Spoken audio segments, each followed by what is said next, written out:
అధిక వర్షాలు, ఉష్ణోగ్రత కారణంగా వరిలో మనం చూసినట్లయితే ఉల్లికోడి సమస్య అయితే ఎక్కువగా వస్తుంది.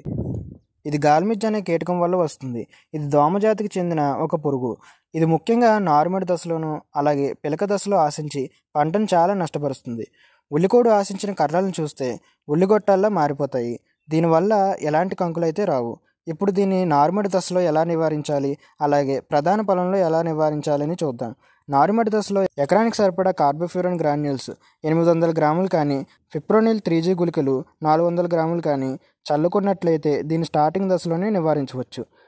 ఇప్పుడు ప్రధాన పొలంలో ఈ సమస్య గమనించినట్లయితే ఎకరా పొలానికి 10 కేజీల కార్బోఫ్యూరాన్ 3G గుళికలు చల్లుకుంటే దీన్ని నివారించవచ్చు.